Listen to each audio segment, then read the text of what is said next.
Hello everyone, this is Shishir Bonik from NN's English. আজকে আমরা বোঝার চেষ্টা করব IELTS এর রিডিং টেস্টের সেন্টেন্স কমপ্লিশন বা নোট কমপ্লিশনের প্রসেসটা কিভাবে আমরা সহজে সলভ করতে পারি। Let's start.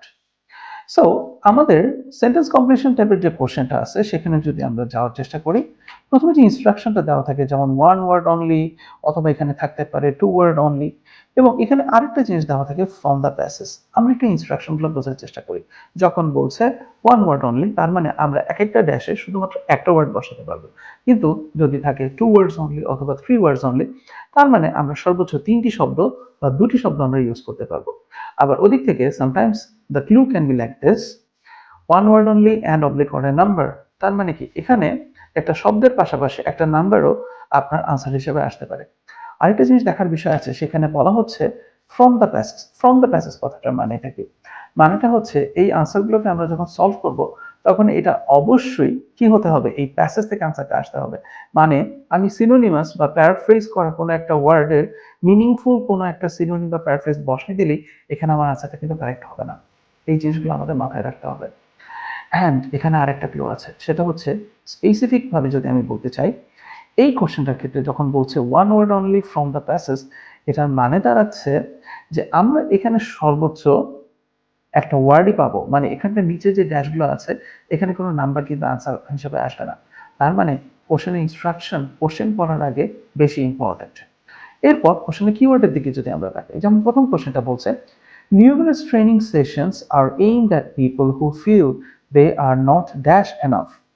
নিউমেরাস মানে কি? অসংখ্য। কি না হচ্ছে? ট্রেনিং নেওয়া হচ্ছে কাদের প্রতি? মানুষদের প্রতি এইম করা হচ্ছে যারা কিছু একটা ফিল করে যে তারা সেটার ব্যাপারে এনাফ না। আবার আমি যদি পরের কোশ্চেনটার কিওয়ার্ডটা দেখি, বিং অর্গানাইজড মানে অর্গানাইজড হওয়ার ব্যাপারে অ্যাপিল করে, মানে এটা মানুষকে অ্যাট্রাক্ট করে কিছু মানুষকে যারা রিগার্ড দ্যামসেলস অ্যাজ সামথিং, যারা নিজেদেরকে কিছু একটা ব্যাপারে রিগার্ড করে থাকে। অন্যদিকে মেনি পিপল ফিল কিছু কি করে থাকে, কিছু একটা ফিল করে থাকে with dash with aspects of their work, তাদের কাজের যে অ্যাসপেক্ট আছে সেটার ব্যাপারে তারা কিছু একটা ফিল করে থাকে। Let's talk about the answers. আনসারগুলো কিরকম হতে পারে সেটা নিয়ে কথা বলি। প্রথমে যে জিনিসটা ছিল সেটা হচ্ছিল নিউমেরাস ট্রেনিং সেশনস নিয়ে আমরা কথা বলছিলাম, যাতে মানুষ কিছু একটা ফিল করে না। আমরা এই কিওয়ার্ড অনুযায়ী পড়ার চেষ্টা করব। আমরা যদি এখান থেকে পড়তে থাকি, we have more strategies for time management, project management and self organization than any other time in human history.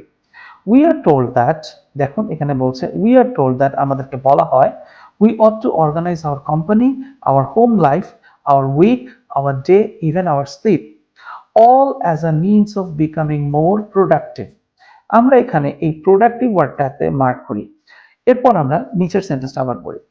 Every week countless seminars. এবার দেখুন কাউন্টলেস সেমিনার্সটা আমার কানেক্ট হয়ে থাকে নিউমেরাস ট্রেনিং সেশনের সাথে। সাধারণত সেমিনারগুলোকে বা ওয়ার্কশপগুলোকে আমরা এরকম ট্রেনিং সেশনের সাথে সিনোনিমাস বা প্যারাফ্রেজ ওয়েতে নিতে পারি।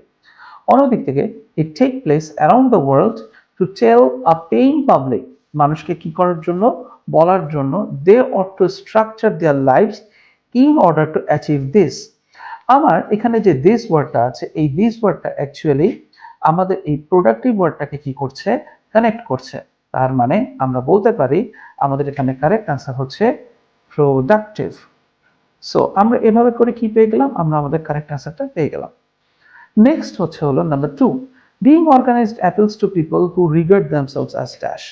তার মানে হচ্ছে এখানে আমরা যদি এর পরেরটাতে পড়তে থাকি, this rhetoric has also crept into thinking of business leaders and entrepreneurs, much to the delight of self-proclaimed perfectionists with the need to get everything right. এই যে to get everything right মানে কি করা হচ্ছে, যে এদেরকে কি করা হচ্ছে যে সবকিছু পারফেক্ট হইতে হবে। সো সবকিছু কি হতে হবে? পারফেক্ট হতে হবে, যে with the need to get everything মানে রাইট। এইখান থেকে আসে আমার পারফেকশনিস্ট যে কথাটা আছে সেই ওয়ার্ডটা আমার আসে। এবার আমরা পারফেকশনিস্ট ওয়ার্ডটার আশেপাশে যে ওয়ার্ডগুলো আছে সেগুলো একটু দেখি। যে ডিলাইট অফ সেলফ প্রোক্লেম, এই সেলফ প্রোক্লেম থেকে আমরা কানেক্ট করতে পারি রিগার্ড দ্যামসেলভস। বিং অর্গানাইজড এর সাথে আমরা কানেক্ট করতে পারি এই যে টু গেট এভরিথিং রাইট, এবং সেইখান থেকে আমরা বলতে পারি এই সেন্টেন্সটার বা এই কোশ্চেনটার আনসার হচ্ছে পারফেক্ট শনেস্টস।